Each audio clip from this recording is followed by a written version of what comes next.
Welcome to Clearing the Clutter Inside and Out with Julie Coraccio. Every Tuesday at 1 p.m., Julie interviews experts on all areas of clutter: physical, mental, emotional, and spiritual. Learn easy to implement tips on how to release clutter and get organized to create the life you choose, deserve, and desire. An award-winning professional organizer and coach, Julie also shares suggestions to help you live clutter-free for a more joyful and fulfilling life. Do you let go of clutter, but then at no time it's back to the way it was? Do your books on releasing clutter and getting organized collect dust on a shelf? Do you know you need to dig deeper on releasing clutter but keep getting stuck? Our Clearing the Clutter Inside and Out, Releasing and Affirming MP3s support you in all areas of your life: physical, mental, emotional, and spiritual. Learn more at reawakenyourbrilliance.com. Today we're going to talk about learning how to say no to stop clutter. A lot of us have problems saying no. If we aren't able to do this, it can create clutter in our lives. How can it create physical clutter? I had a client that couldn't say no to storing things for people. In his basement was his work area to finish furniture, which is how he made his living. He had 3 huge armoires he was holding for someone. One of his first assignments was to tell this person they had 2 weeks to get the armoires out or they were going to be sold. I have also seen others who hold onto boxes or furniture from relatives or parents because no one else wants them, yet they don't want them thrown out because they belong in the family. This can become physical clutter for someone. What about mental clutter? Have you ever had someone ask you to borrow money and you couldn't say no? That could increase your anxiety or fear of not being paid back. You can also have extreme mental clutter when your thoughts can become so overpowered by others that you might not be able to separate what you truly think from someone else. What about emotional clutter?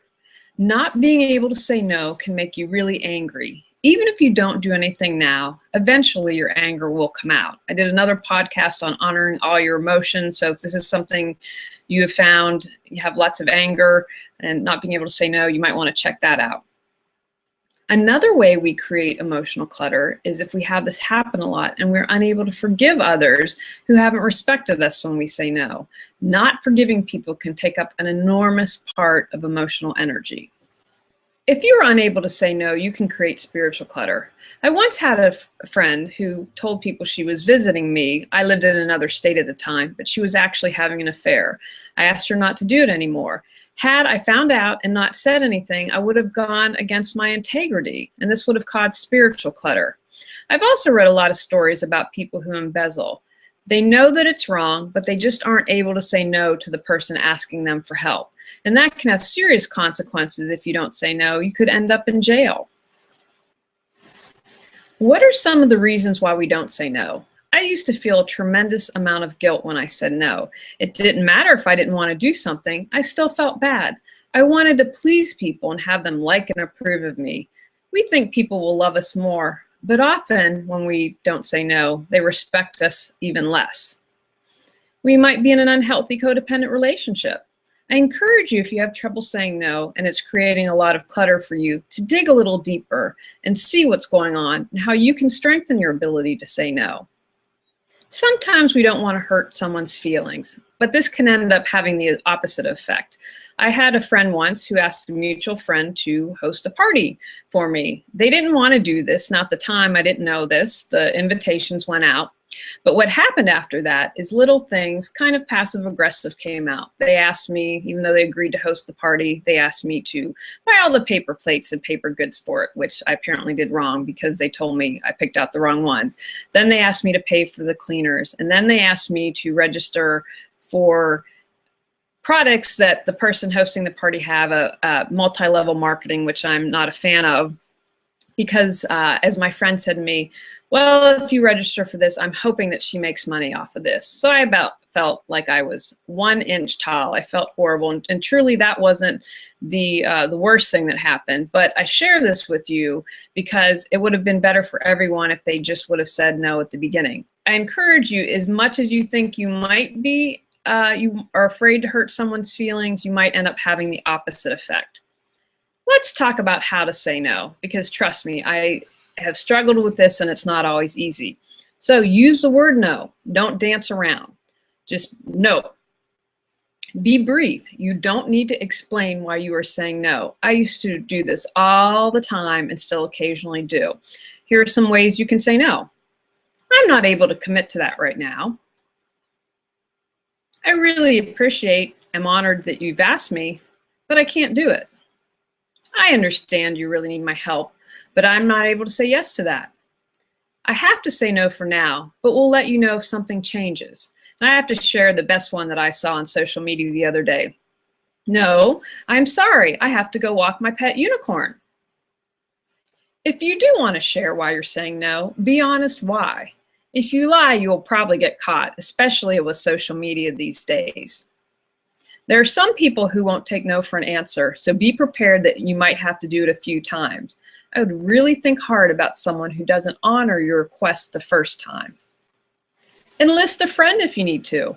I needed to say no to someone once over the phone. It was a babysitting job, and I made my friend hold my hand. I can admit that, but it helped because I was so nervous about saying no, having someone holding my hand helped calm me down. Practice in the mirror. One thing that I like to do when I'm having a difficult conversation is write out what you're going to say. Even if it's just no, I'm not able to. Write it out and practice it in the mirror. Don't apologize. It is your right to say no.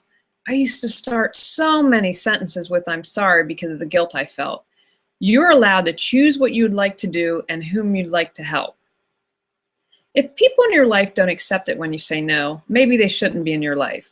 2 weeks before I was leaving for my honeymoon to Italy, my friend asked me to find her some people to work a show in Raleigh. She was from out of town, and I worked for them when I started my business. I said I didn't have the time before I left. They never contacted me again after that. No response, nothing. So it became apparent I was only a friend when I did something, and it wasn't okay for me to say no. I'm happy to say the friendship faded away, and I'm grateful to learn where I stood when I said no. Where do you struggle to say no? I'm going to encourage you to come up with a plan or enlist someone's support. Don't worry if you struggle with this a lot. I used to, and with practice, I'm a lot better. I also have my husband and close friends for backup, so seek out those friends that would be supportive. Ask people who you admire how they say no. Practice saying no this week as a way to release clutter to create the life you choose, deserve, and desire.